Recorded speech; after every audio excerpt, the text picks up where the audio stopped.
In this edition of Twin World Game Reviews, I'll be taking a look at the game Tiny Galaxy by Arcane. Now, Tiny Galaxy is a platforming game where you're trying to recover your stolen headphones.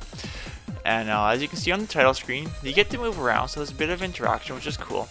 But the drawback is by moving off the screen like this, because the planet doesn't actually spin, which kind of sucks. You think you'd do that for the title screen, that the music keeps resetting itself over and over, and it kind of gets annoying. But do you think if you put in interaction on the title that you would make it a fluid interaction?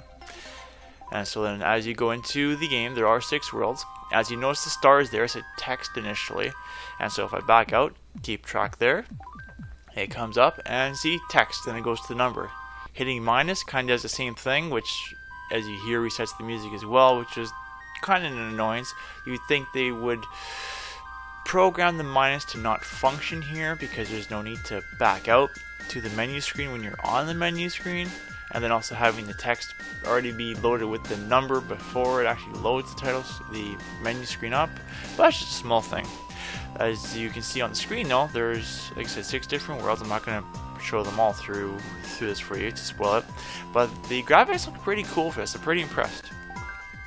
Now, like I said, besides the graphics, I do like the music for the levels. The exception for me, though, is World 5. The music for World 5 is a little bit on the annoying side, and so that's the one world I could do without.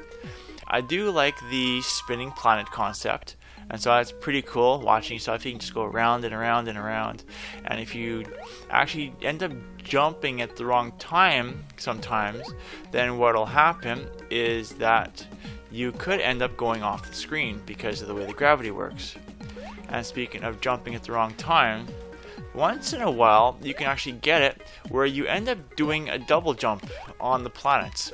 Now, I can't do it right now, but there are times when I can actually have a double jump on you, and depending on if there's a planet nearby, it might even shoot you off the screen because you want to be careful how you jump.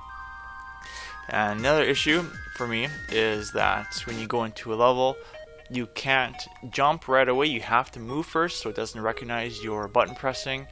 D-pad doesn't work either, and for me, I like playing D-pad for these type of games. Now, if the C-stick actually allowed you to adjust your speed, I'd go with the C-stick for that. But since there's no speed progression on how you press, my preference is usually the D-pad. Now, because of the spinning levels, which is, like I said, pretty cool, you do want to rest your eyes from time to time, because that whole spinning effect does play a toll on your vision after a while, and you definitely want to take a break. But the challenge is there definitely when you get into the higher worlds. Now, I also found as well that the challenge progression isn't really consistent though, because there's levels I'll play on that it gets pretty hard and you're dying quite often, but then there's other times where you beat a really hard level and the next 2-3 levels after that are actually quite easy.